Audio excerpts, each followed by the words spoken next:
People who destroy buildings for a living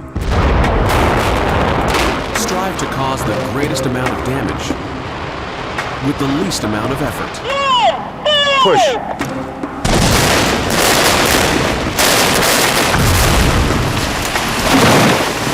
To achieve that goal, they have to embrace the electric energy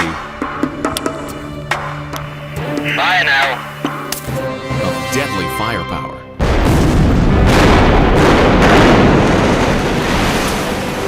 There are two ways to get rid of unwanted steel and concrete structures. You can blow them up, or you can blow them down. Dropping an 8-story structure into its own foundation can't be learned in a classroom. The detailed techniques and subtle nuances of exactly how to implode a building have never been put on paper. The few men and fewer women in the world who have this powerful knowledge keep it securely filed away only in their heads. Each of these private people has the skills of a structural engineer, the nerve of a long-time explosives expert, 50 grams of explosives per metre will actually take that wall out. and the calloused hands of a hard-working laborer. Together, they make up the loudest secret society on Earth, the Blasters. 5, 4, 3, 2, 1. Fire now.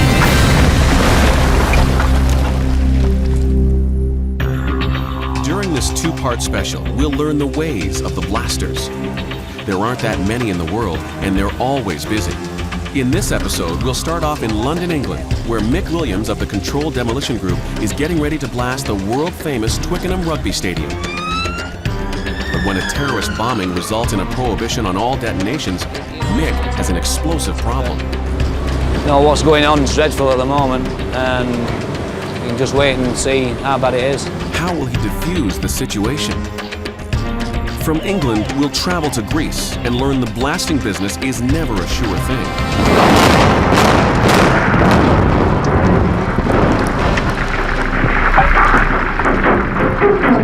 It's going to fall.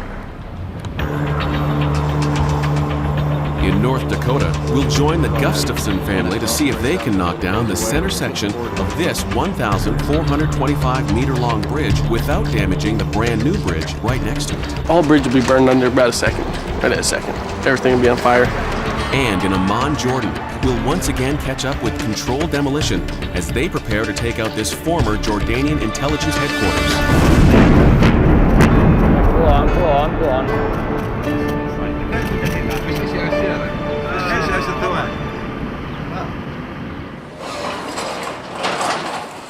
Blast engineers don't have an engineering degree. In fact, they don't need any formal education at all. What they require to do the job is knowledge. How they get it is inconsequential. Most blast engineers come either from a military background or have family connections. Everybody asks me how long you've been in for. I say 23 years because I've heard it at the dinner tables. I've heard the going from dinner tables to riding the truck on family vacations. And I got into blasting at a young age, really, because my father used to do it. I worked in the office, photocopying, making tea, that kind of thing. Without an inside connection, the only way to become a blaster is to work your way up from the bottom. Moving barriers, rolling clay, drilling holes. This is university for a blasting student. But if you keep it inside that paper wrapper, if it comes out, it's not a big deal. 9. Needless to say, to succeed in this combustible life, you have to get a deep enjoyment from blowing things up. 1. You can't beat pressing the button on the day and getting the satisfaction instantly. I enjoy it. It's a rush.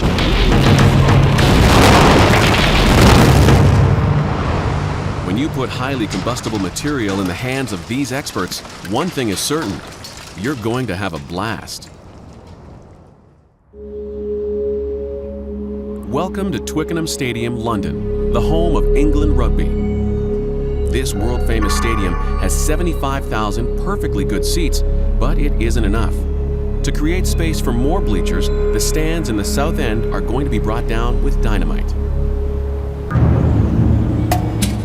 To do this task, Mick Williams is the blast engineer in charge. He and his partners, Phil Lowe and Holly Bennett, Europe's only female blast engineer, bid on this demanding contract 3 months ago. Twickenham Stadium is located in a residential neighborhood, not the safest place to be detonating 75 kilograms of explosives. Holly is responsible for security. On blast day, it'll be her job to seal off the neighborhood and make sure no one can even potentially get hurt. But as foreman, it's Mick who must be concerned with every detail. Ultimately, he'll oversee all 1,310 explosive connections. He'll attach the main fuse line to the dynamite. And then, barring any unforeseen problems, Mick will be the one who pushes the button, triggering the blast. Tradition has a lot of value in sport, which is why this 96-year-old pitch is being protected at all cost. If it's altered in the explosion, the Rugby Federation's insurance company will sue for damages. Okay. That's why Brent Blanchard is here. I might take a walk up here and just see if there's something close that Get we up can... here if you're just careful down here. Okay. If you're going to come across, can you just be careful? Yeah. Brent's job is to document the explosion and the surrounding area with still photos and video cameras. If they both survive, This data, along with his seismic readings, That's why will they're help demo resolve any camps. insurance issues that may arise later. This will be very nice. Very nice. This might be the strongest shot on the job. The blasting community is a pretty small group taken as a whole. There's just not that many of them, at least not that many that shoot structures. There's probably only about 15 of them in the world that consistently perform these type of projects. In the quiet world of blasting, no one is more trusted than Brent Blanchard. Pretty much But right we've where got we are. millisecond delays from top to bottom. Okay. And a bit across, so it's like the top ones go, second layer goes, and then across to the middle and back here and back. I see. So and some places you've got two. He areas documents going off, 200 like the bottom one explosive here, the other one demolitions over per here. year, Just to get it allowing across him this to way know the eventually. trade So there's secrets not really of the world's one best cohesive blasters. set of directions. When these post-tension columns are popped, it's going to look like a souffle collapsing, basically. To do this job, Controlled Demolition have hired 3 local subcontractor units along with 19 of their own core team.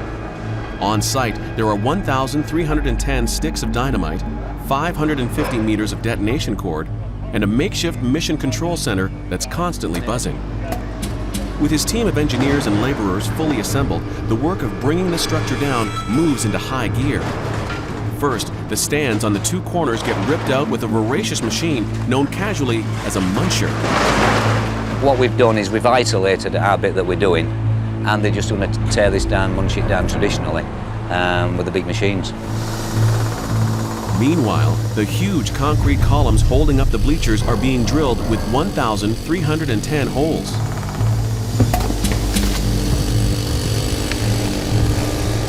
Once the dynamite holes are bored, the concrete support columns get wrapped in corrugated tin sheeting, then wrapped again in chain link fencing, and then wrapped again in protective black geotech fabric. If these columns weren't tightly bound this way, they would shoot concrete shrapnel everywhere when they explode. We're using nitroglycerin-based dynamite in the columns here because of the size of them being chunky. Before going into its cavity, each 57-gram stick of dynamite is fitted with its own blasting cap. The silver blasting caps contain a precise timing device, which will essentially tell the dynamite when to explode. These caps are accurate to 1/1000th of a second, or 1 millisecond. After the dynamite is inserted, it needs to be sealed inside the hole. So what you have to do is physically fill the hole up with stemming of some sort, which clay is good, and it stops the explosives as it's working just coming back out the hole. So it keeps the energy down the hole and it bursts the concrete. Mick has blasted stadium bleachers before, but that doesn't mean this job is a simple replication. It's always a challenge. It doesn't matter if you get 10 identical jobs, there's usually a different challenge to each one. That's what makes it so interesting. Phil is the designer of this blast. When he looks at multi-tiered sports bleachers, what he sees is a concertina accordion waiting to be pushed together. The building's it's got a bias that way, but same as I say, it's got the delays are like to concertina it from the top top level downwards, so it should collapse on itself, but with a bias that way as well, you see. When the blast happens several days from now, it's going to be a big show. Members of the press, VIPs, and local residents have been invited to watch from the North End bleachers.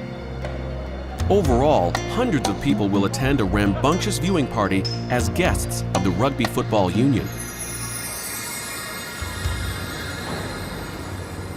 All the necessary explosive material is now loaded into the stadium. Tomorrow, the charges will be connected to the main fuse line, and the exclusion zone, an off-limits area, will be created around the site. The day after tomorrow, at 1 o'clock p.m., when the party's in full swing, the blast will go down. With everything going smoothly in Twickenham, the crew has no way of knowing that right now, in the center of the city, explosives are being used for a deadly purpose. Police are trying to find out why he set off his bomb nearly an hour after his 3 accomplices blew up the subway. Bombings have stopped London cold. Mick knows this act of terrorism will have a dramatic impact on the proposed blast at Twickenham Stadium. You know, what's going on is dreadful at the moment, and you can just wait and see how bad it is. I'm all right, babe. I'm going to ring everybody tonight anyway. Phones have been jammed up and I haven't been able to get through to anyone, so... All of London has been thrown into a state of uncertainty. Mick is told this blast might be cancelled. No one in authority will permit a large explosion in a residential area tomorrow. But Mick is sitting on a huge building packed full of dynamite. Further delays would only cause further problems. Vandals or even lightning could set off all the connected charges. Removing the dynamite is also risky because of how well it's sealed inside the concrete. I have to unplug something, I can't unplug out there now. Control demolition. Yeah. Hi, Richard. For Mick, there's only one safe way to deal with this situation. Rig up the fuse line and press the button as soon as possible. Richard, the man in charge, doesn't agree.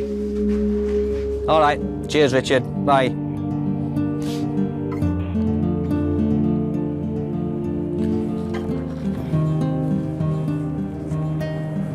Just need another wander through. Another wander through. This blast is postponed indefinitely.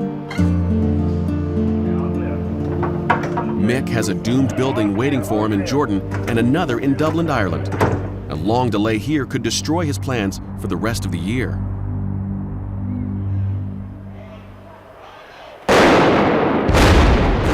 Blasting happens every day. The big ones make the evening news, but the rest of them go largely unnoticed. On the coast of the Mediterranean right now, a simple-looking blast is about to cause some serious excitement. Say hi, everybody. Welcome to Kavala, Greece, where this husband and wife blast team from Idaho, USA, are preparing to blast this massive wheat silo. The silo has a public road in front of it, a building to its right, and nothing behind it. To make it fall safely away, Eric and Lisa Kelly are focusing on its concrete support columns. The plan is to knock these legs out from under the silo in a staggered order, starting from the outside edge. Gravity will take care of the rest. Dead man walking. Dead man walking. Shut up! 25 years in this business, you know, you pray that you've made the right judgment, but you always have the jitters from the unknown, you know, the unknown. And for me, working in a foreign country using foreign products, it can compound that. It can compound that. Lisa! Right here. Okay. I just like to hear your voice, honey. Explosive demolition is still a fairly new idea. Just a few decades ago, silos were brought down with picks, often with truly disastrous results. You're watching a serious miscalculation take place. Wrecking balls weren't a whole lot more accurate. Down with the old tenements, breeding spots of disease and crime. Then, during the Second World War, thousands of soldiers were trained to work creatively with explosives. When those men came home, they soon realized there was a gap in the demolition market, and that gap could be filled with dynamite. The blow-up boys have come along with the neatest trick of the year. They're planning to take a building down in 2 separate blasts, only a split second apart. And if they goof, there's no second chance.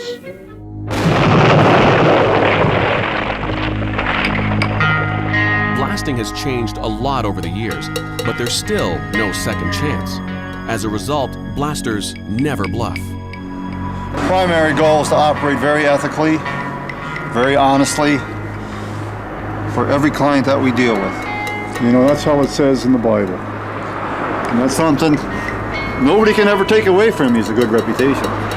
A standard blast contract guarantees the blasters will reduce the object in question to rubble for a specified fee. If the explosions don't work properly and the structure remains standing, it's still the blaster's responsibility to bring it down.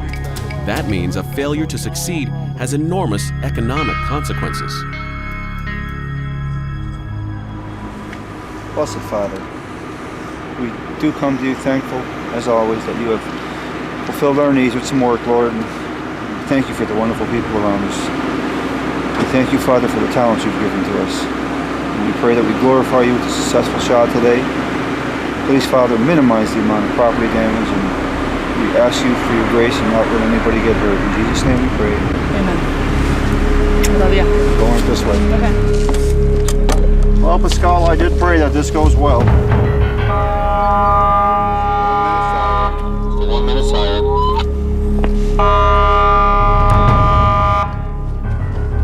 Machine is charging. Every time a blaster presses the detonation button, they know it could be a profitable success or a business-destroying mishap.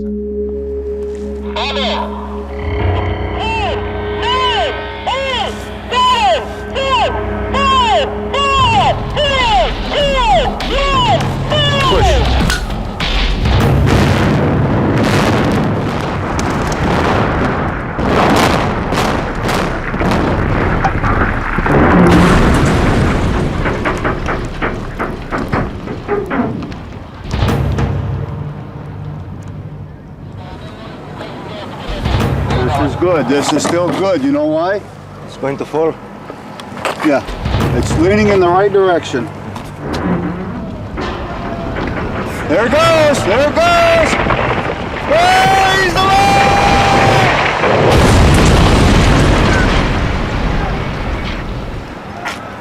Thank you, Father. Eric. Oh, thank you. Thank you very much. This will be okay. Oh,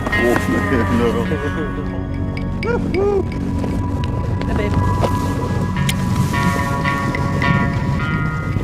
Wonderful.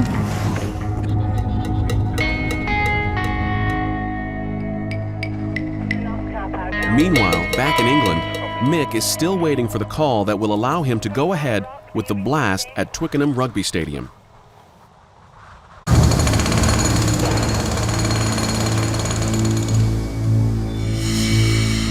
The South End stands are packed with dynamite. They should be blasted into rubble by now, but terrorist bombings in the city center have understandably resulted in a citywide prohibition on explosions.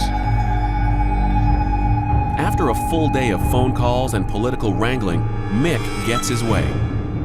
The blast will happen unannounced early tomorrow afternoon, but the somber affair won't have any of the fanfare or press attention that Mick was looking forward to. Yeah, I agree with it totally. I mean, it'd been a nice job, would have been all over the newspapers, all over the TV, but it's one of those things with what's gone off yesterday that takes over everything, really. It just makes this it's just a non-event. The team gets to work, connecting all the blasting caps to the main fuse line. When Mick presses the detonation button this afternoon, this pink fuse line will transmit energy to the blasting caps 20 times faster than the speed of sound. That will then set off the timers inside the blasting caps, which in turn will set off the dynamite. When everything is clear, the team will explode the south end of the stadium as delicately as possible. Then they'll walk away, leaving all the rubble behind. Blasters don't clean up, that's somebody else's job. Holly goes over some concerns with the man responsible for the security guards. But I might want some extra bodies down there, but we've got a couple of spares on hand. We've got another 3, haven't we? 3 to play with. And the supervisors anyway. With the stadium bleachers ready to come down, Phil gets rid of several unwanted lengths of explosive cord, as well as several dozen leftover blasting caps, by connecting them into the fuse line. A little bit more than it needs. Just connected a few. Instead of just having one deck in, I've double decked these and triple decked these and whatever in 4 decked them or whatever, just to get rid of the deck. So one thing for certain, you're not getting any misfires on this column. To make sure everyone's on the same page, Holly has Mick confirm the exact size of the exclusion zone. Inside, Phil does a final check of all the connections. I'll spend a couple of hours clipping everything in. I've not connected the floors in yet as well. I've connected this floor into the line, but I've not connected the ones below. So I'm going to couple them in and whatever. So. Before long, Mick's inside checking with him. Just checking everything, all the final connections that we did yesterday. All the connectors, make sure they're all in, just make sure they're all tightened up. Outside, Holly puts the security team in their place. The reason is if anybody gets inside that exclusion zone, we press the button, we hurt somebody or kill somebody, that is a very, very big deal. So that's why you're here. When the blast happens, it's possible some debris might come exploding out of a concrete column. So as a safety precaution, the entire neighborhood to the south of the stadium is evacuated. Everyone complies except for one man and his son who refuse to leave their home. He's in his back garden now. Yeah. Can you ask him who his next of kin is? Can the police not shout to him? Can they not do anything just to ask him to go in his house 5 minutes before or anything? Mick decides to proceed, hoping the man will flee when he hears the warning siren. He hands the deafening horn over the fence and heads back into the stadium for what he hopes is the final time. Over the years, every blast team has had a building or two that didn't come down. It's an embarrassment that Mick doesn't want to see here. People ask us a lot wherever we go, have you ever seen one screw up? Do these things go bad? And sometimes they find out after they push the button, man, there's something else going on here because it didn't react exactly the way I was expecting. While Mick begins unrolling the main fuse line, Holly controls the exclusion zone from inside the stadium's security room. 2.5 minutes to blow down, 2 minutes to warning rocket. Everybody has to go around the exclusion zone. There's no exceptions whatsoever of people coming through the zone now. Nobody comes through the exclusion zone. Mick doesn't have enough time to wait for the paperwork that would be required to force the man from his home. So, in a bold move, he heads straight toward the occupied house. Even though the home is in the exclusion zone, Mick believes it's perfectly safe. He's so convinced, he bets his life on it, setting up the detonation button right next to the front door. Normally, these events are fun. Following the terrorist bombings, though, the mood is contemplative. You're staying here, yeah? Need to be behind the vehicle, that's all, when we fire it, yeah? Just so, because that was Nigel just saying we need to do a risk assessment. You guarantee safety, so behind the vehicle, yeah? Control to all sentries, please stay vigilant at this time. Thank you. It's just so unusual, if nothing else, to just not see people watching this, not see a bunch of spectators for such a significant historic sports venue, to just have no one here but the people in this security room and a couple of displaced residents. That's very unusual. The checkpoint guards are all given word that the coast is clear, so the siren sounds and the countdown is on. 6, 5, 4, 3, 2, 1, fire now. There she goes. Brilliant. Twickenham Stadium folds like an accordion, breaking into rubble on impact with the ground. Control Brent is to all cautious sentries, about please declaring stay this in your blast a position, complete stay in success your before positions. close Thank examination, but he likes what he sees. It looks perfect from here. It really looks like, if you notice, that bottom set of bleachers kind of cut off right where we thought it would. They sheared off. The center actually pulled 4 or 5 rows into the lower section, but everything is very low. Nothing appears to be too much higher than the very bottom set of bleachers. That's outstanding. That really looked nice coming down, and looks like a nice compact pile right in the footprint. Oh no, we're going to get a bit of dust on the pitch. This flawless blast is cause for celebration, but there will be no party tonight. Deadlines loom. Tomorrow, Holly travels to Ireland, where she'll oversee the demolition of this 17-story apartment tower.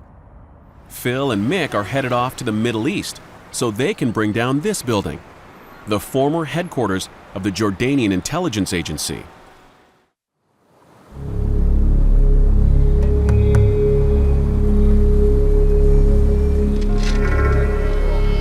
The Guston family from Wyoming are North America's premier team when it comes to demolishing steel structures with high explosives. Scott and 23-year-old son Cody are respected in the blasting community for their ability to bring down bridges with impeccable precision. Gustafsons have been around as long as any other blast team in America. Scotty's father, Dick, was one of the founders of the industry. They're just continuing this evolutionary cycle of just learning a little more each time, but consistently doing good work and making sure the structure hits the ground, or in this case, hits the water. I visualized what this was going to look like the day I got here. I knew exactly what it was going to look like. The skeleton-like Four Bears Bridge in North Dakota has already been replaced with a sleek new bridge just 5 meters away. Over 5,000 cars cross this new bridge every day. If the Gustafson blast tomorrow knocks the new bridge out of commission, their insurance company will lose millions of dollars.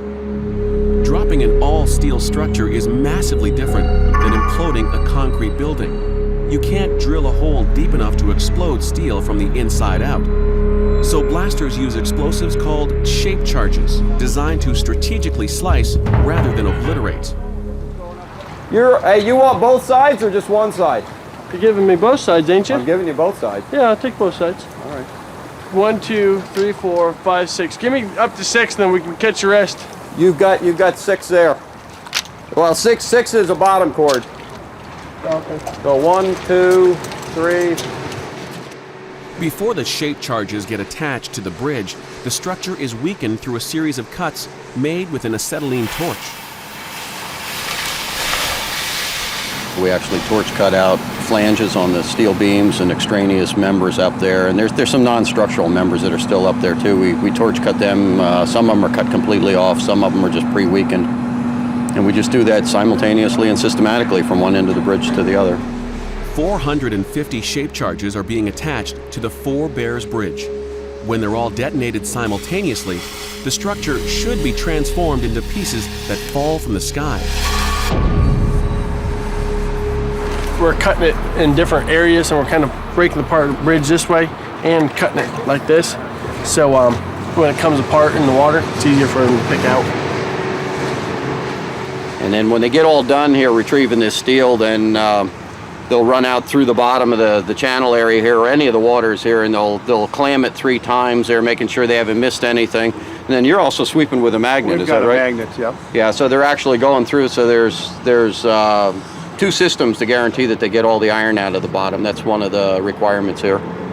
And so far, I don't think you've even found anything with a magnet. Your clam's doing a great job. Clam's been getting everything. Yeah, his clamshell's doing really a great job there, and the pieces are staying together as we've programmed them to do, so it's working well. There's actually different types of cuts that are going on up there. Some of them are full cut, where they're taking the member out entirely, and some of them are partial cuts, and that's where the charges will be.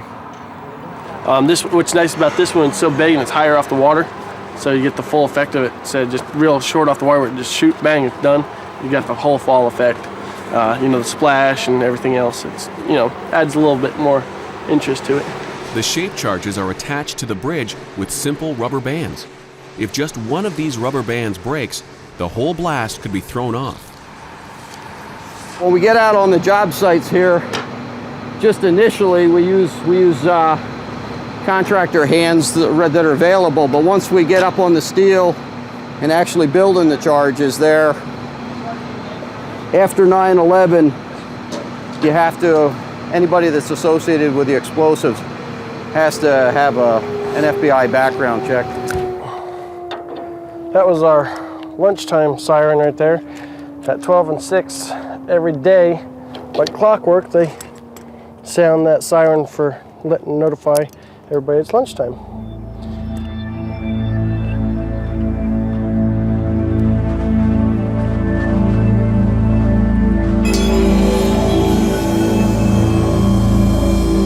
Things do go wrong. Something will happen that's unanticipated. The structure was built stronger than they thought.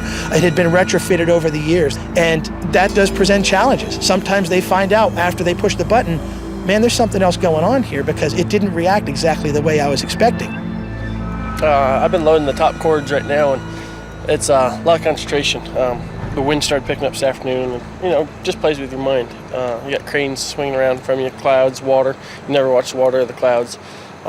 Backbreaking. It's, you're bending over. You're loading every cord in about 4.5 minutes, so you're down 4.5 minutes and you're back up, and you're on to the next one. It's just repetition, and I've been up there for about 2.5 hours, and it's been pretty hard. Oh, good. Got kind of windy up there, but everything looks like it's going together. The boys got a few minutes tie-in to do out there, and do our safety meeting. We'll get this show on the road. Busy. It can. Hopefully, it's not likely. It can get damaged if a charge were to come straight out. See, I'm set up offset of 2 direct charges, though, so I'm not perpendicular to one of the shapes, and I'm also far enough away where there's a bit of scatter once it comes off of there. So we should be in pretty good shape. In this situation, you just kind of hope for the best because protecting this any better really isn't time efficient. Okay, guys, everything on the west side here as far as our safety zone is good. So we don't really have to worry about controlling any people at the casino, the parking lot, the pump station, down to the shoreline. We're good there. Bowlander's got their tugs out there. They also have their 275 crane and the 555 crane. Barges are 1,500 feet down the river. Road situation here is really good. Ken, you know all your positions. Fellow in the white hat here is Protec. He does some of our videography. He does all of our videography. He does our seismic analysis and seismic recording. We'll do an initial safety check out there. Everybody's looking good. We'll do the 5-minute whistle out there. We'll do our 1-minute safety, or the primary before the 1-minute radio check. Right after that, we'll do the 1-minute whistle, the siren whistle out there. Same as usual. We're going to be on the air. 10, 9, 8, 7, 6. We go off the air, we go silent. So if anybody has a safety issue out there, we can hear you talk on the radio. So in the back of your mind, keep going about the same speed. I'm counting 5, 4, 3, 2, 1. Fire in the hole. After the bang, then we'll probably go out and have a nice meal that night. Looking forward to it. Oh, your mind's running in milliseconds now. Everybody else running on real time, and at this point in time, I'm running on milliseconds, and then we'll start the agita hour. That's what I always tease and call it. That's the last 4 or 5 minutes before the blast, where things get kind of busy and seconds take hours. Bridges are all at one time. It's one shot. He needs everything to go off. He needs everything to sever just right, or that thing's going to hang up. And if it hangs up, that's a huge problem.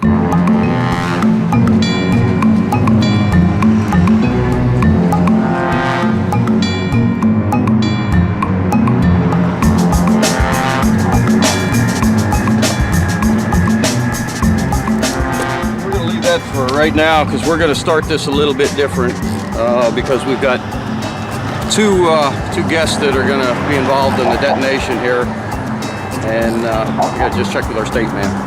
So yeah, we got 2 people that are going to basically help push the button on this, and so we're going to start this out actually electrically here from a short distance. We're just stripping the wire back so we have a nice clean connection here to start the ball rolling here. And we're going to run this lead line out over to the point where we initiate from.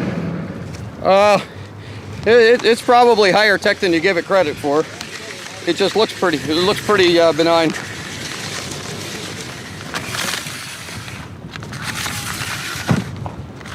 Do you mind if I borrow the hood of your truck? Set this onto it.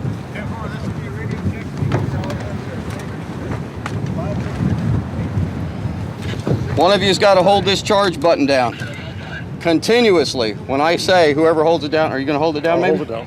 You hold that down. Do not let off of it. We'll get a red indicator light. I will give a countdown. 10, 9, 8, 7, 6, 5, 4, 3, 2, 1. Fire. You push this one down. You do not let off this until you hear bang. Okay. Got it? Just push it down, that's it. That's it. You just go and squeeze that thing. If it doesn't go, it's your fault. Oh, okay. We're shutting the traffic down right now. Once the traffic is shut down and off the bridge there, we're going to arm the initiating system here. And then we're going to start going through our security checks, and we're not too far out. Tom, all your people about ready? Okay. You want to call Kenny there and tell him let's shut the road down? Let's go for shutdown. 1 minute sirens being sounded. 1 minute siren. Okay, we're going for 10 countdown. Hold that charge button down. This bridge is being taken down in sections. Today's blast targets the large middle section. 10, 9, 8, 7, 6, 5, 4, 3, 2, 1. Hit it.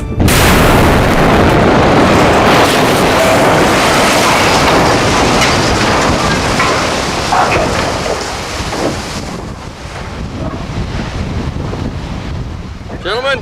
Whoa, you did it. I told you you didn't know what you had in your fingers there, boys. You did it. Holy. Unbelievable. It's great, and it's a rush. I mean, it takes a lot of roll aids, and there's a lot of tension. That last 5 minutes is like 5 hours. But when it's all down and out, it takes a little bit to wind down, but then it feels good. When are you going to get out of this business? How much longer can you do this? What's the future for you? I don't know. I mean, if I had to go away from it, I mean, I'd probably be heartbroken. I mean, it's a rush that's in my blood anymore. I mean, it's great to get home and relax, and I love doing it, and I love being home. But if I had to be away from it very long, I'm sure it's just like anything else. It keep summoning you back. You do want to come back to it. And now my youngest son's into it pretty heavily. He's with it. He's being my sidekick now. And I'm sure even if I officially get out of it, I still won't be out of it, because I'll be watching over his shoulders too. With their work in North Dakota finished, the Gustafsons are already thinking ahead to their next demolition project, a 150-meter-long concrete arch bridge located right next to a prestigious and very fragile war memorial in Hamilton, Ohio.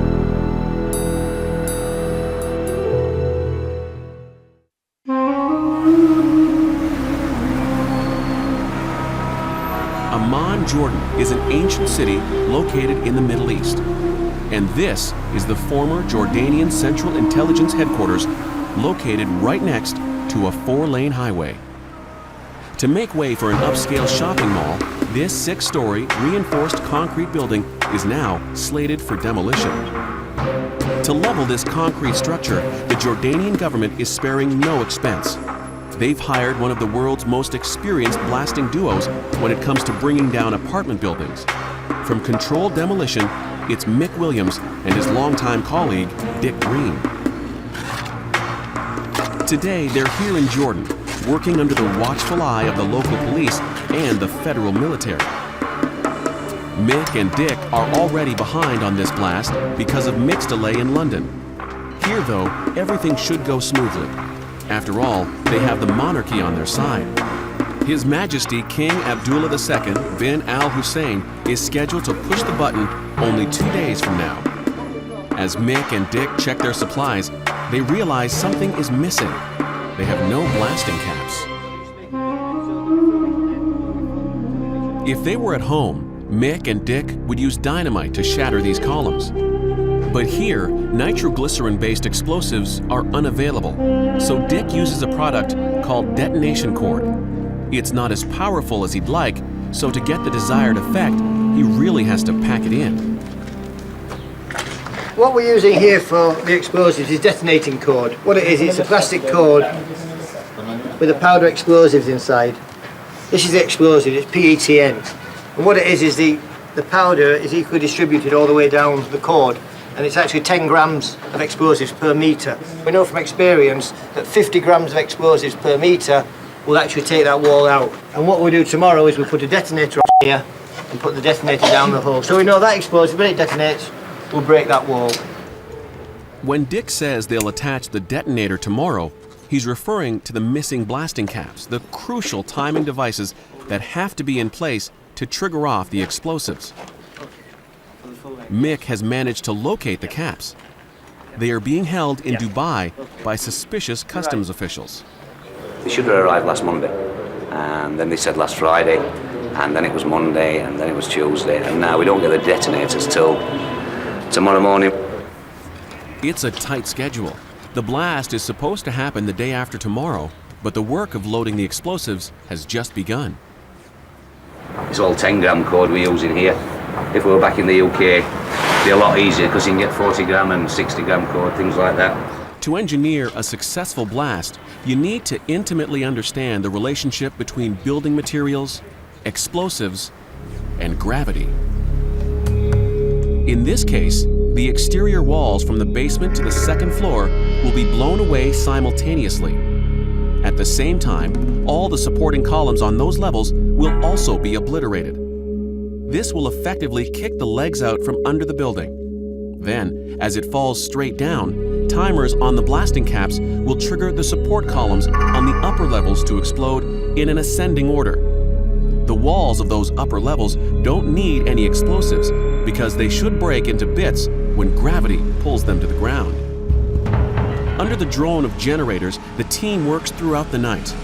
All the rubble you see was created weeks ago when the building's concrete walls were knocked down in an effort to weaken the structure. At 5 in the morning, with the building completely wired, the Jordanian military men take inventory of any unused detonation cord.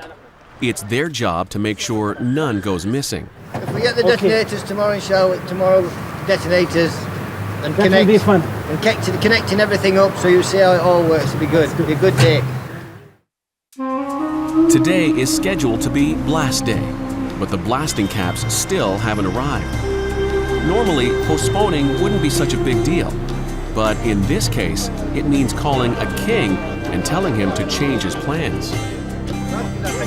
Meanwhile, work continues. Teams of men outside the building cover every opening with geotech fabric, which gets lashed to previously installed chain link fencing. Again, this is to contain flying debris.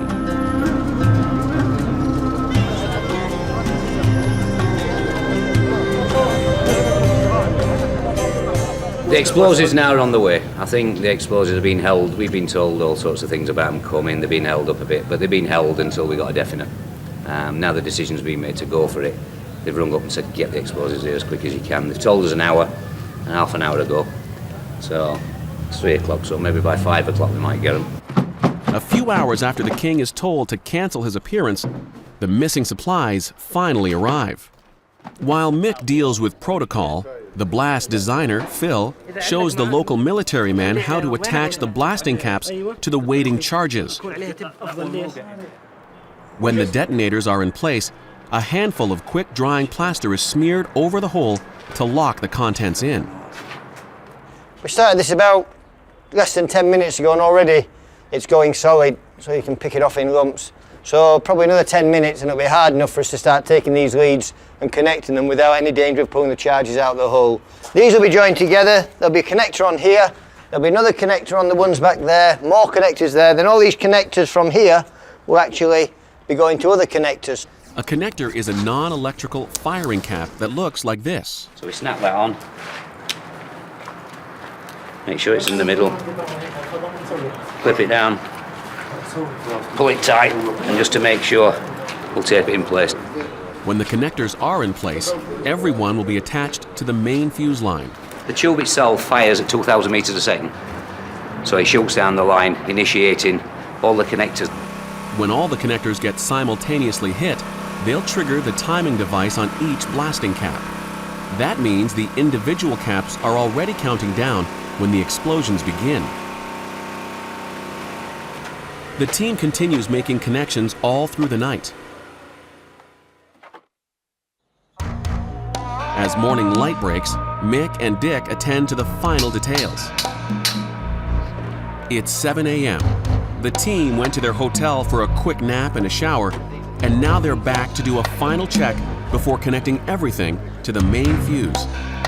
When that's done, they leave the building and seal up the exit behind them. Everywhere blasters work, people always ask the same question: can I push the button? For this job, the King was scheduled to press the button, but when the blast was pushed back yesterday, he had to bow out. Today, under a mass of police protection, the King's brother, Prince Abdullah, arrives for the photo opportunity. What he doesn't know is this really is just a photo op. For insurance reasons, pressing the button can't be done by someone who isn't a blast engineer. The button the Prince will be pressing is a fake. With the exclusion zone all clear, Mick sounds the warning signal, and the countdown is on. 10, 9, 8, 7, 6, 5, 4, 3, 2, 1. Fire now.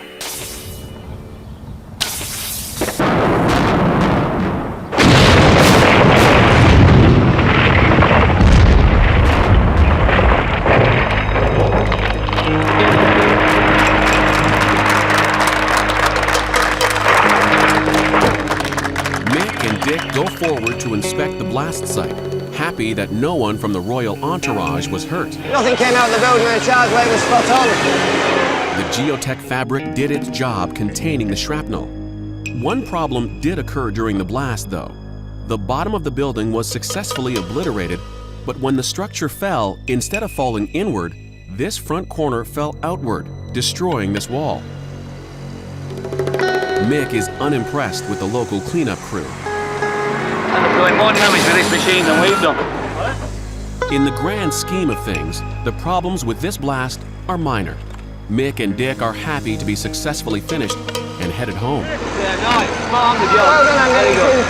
So, a good job, unless there's anything we don't know about. It went very well. There's no rest for these blasters, though. Their colleague, Holly Bennett, Britain's only female blast engineer, is anticipating their arrival in Ireland, where she's been busy overseeing the prep work for this apartment building's demolition.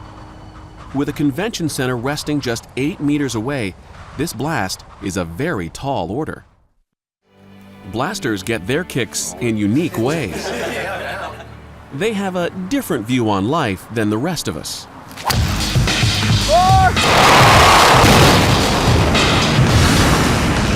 How many other people get to, basically have Baghdad in the middle of a town and get away with it and not hurt anything?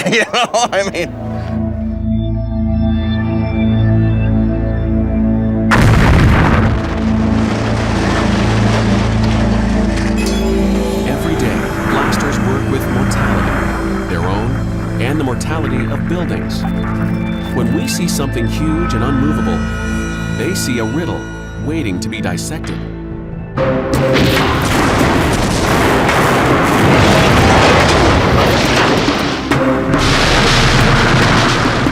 When buildings reach for the sky, blasters reach for the button.